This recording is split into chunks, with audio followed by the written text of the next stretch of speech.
been a minute, and I know that a lot of people are probably wondering what happened with my whole IUI and everything. So that is what this video is gonna be about. This video is gonna be about my my IUI.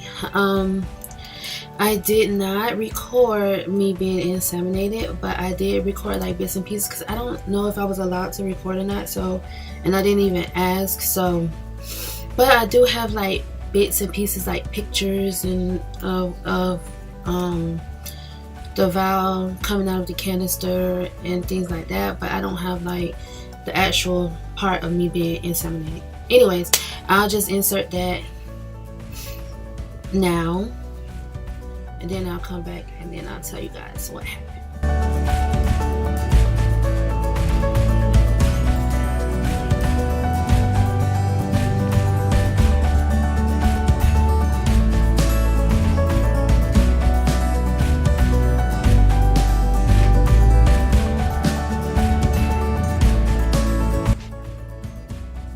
Okay, so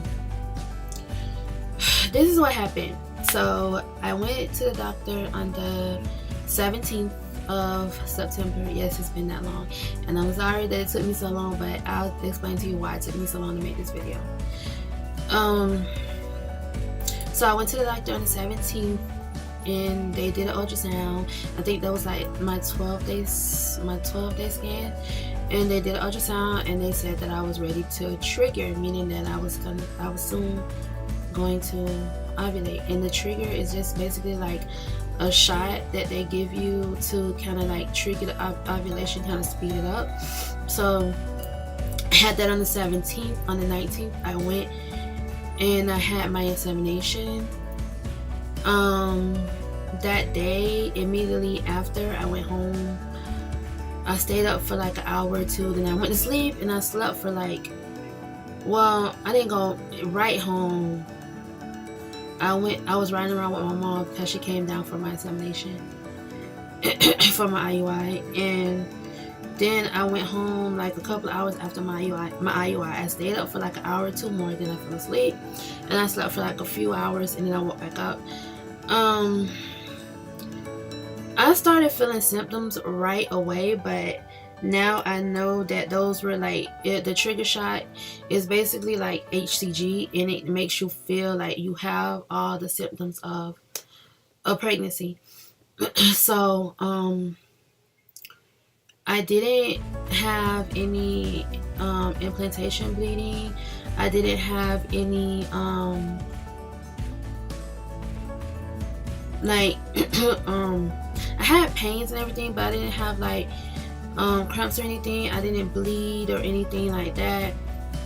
So basically, for those two, it's called the 2-week wait, and I'm telling you, it was pure hell, because you're reading into everything, every symptom. You're like, oh, could it be this or could it be that? I even joined 2 Facebook groups. I joined one called the 2-week wait, and the other one called IUI support, and it's like, I needed somebody, because I was like going through this. I had my mom, but she left, and I basically was like going through it on my own. A couple of days after the IUI, I went to Chicago, and I asked the doctor if it was okay for me to fly, and she said yes, it was okay for me to fly. So I went ahead and went, and I stayed in Chicago for the weekend. I left that Saturday, and I came back that Monday night. So basically, you're not supposed to test until 14 days. That's why they call it the 2-week wait. But I was pressured, and I allowed someone else to pressure me into testing early, and I think I tested on day 12 after my IUI, and unfortunately it came back negative, and everybody was like, oh, just don't worry about it. You're not out until Aunt Flo comes, and you could still be pregnant and all of this stuff. But 2 days later, I went and I had my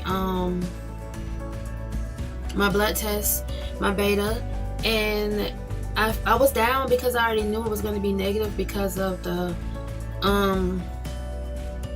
pregnancy test, the urine test. I already knew it was going to be negative. So the lady, she looked at me, like when I walked in, she was already playing gospel music, and like she looked at me and she was like, "Are you okay?" And I was like, "No." And she was like, "What's wrong?" And I told her like I was nervous because I had taken the test and I thought it was going to be negative because the urine test was negative. And she prayed with me, and she told me like her daughter-in-law had a hard time conceiving, and she's now pregnant with twins. So we just had a little conversation, and she drew my blood, and then she prayed for me. We had a little conversation. She drew my blood, and that was that. So the doctor called me. I don't know. I don't remember if it was that day. Actually, I think it was that day. The doctor called me that day, and she was sad, and she said, "I'm sorry to inform you, but the IUI did not take. You were not pregnant." So that's basically it. I'm not pregnant. It didn't work. Now what's gonna happen is I'm going to save up again and try again. I think I'm gonna try again in December, but this time I'm not going to really say anything to anybody, because one thing I realized is that people can be negative, and that negative energy can feed off of them to you, and I really don't want that. Like, I don't want any negative energy, any negative thoughts, because if you around people that have negative thoughts, then you know it's gonna make your experience negative. But I'm not sure if you guys are interested, but if you are, I can talk about some of the symptoms that I had for my 2-week wait.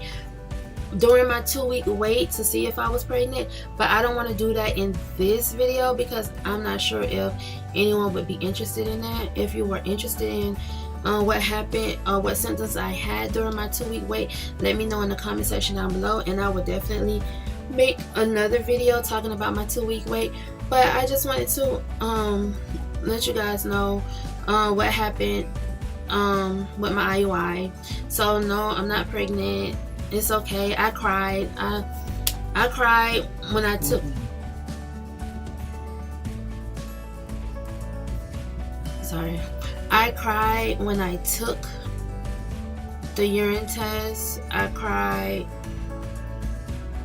a little bit when they called me, but I was already expecting it, so I was fine. But like a week later, like on Saturday, I stayed in bed all day. I was like, I didn't talk to anybody.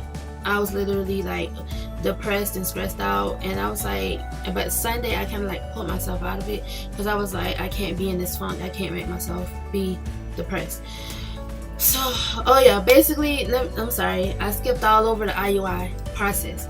So basically what they did was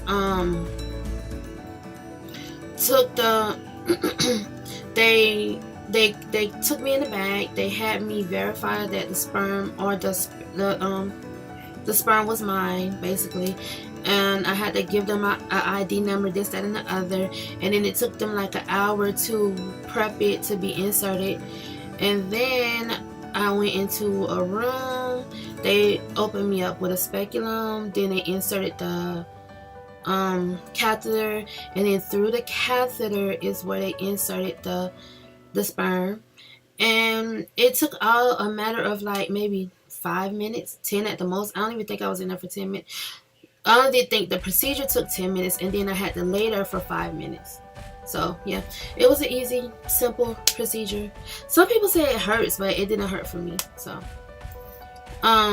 will I keep trying? Like I said before, I'm saving up. Of course I'll keep trying. It's not even the procedure for me, is not even the most expensive part. It's the actual paying for the sperm.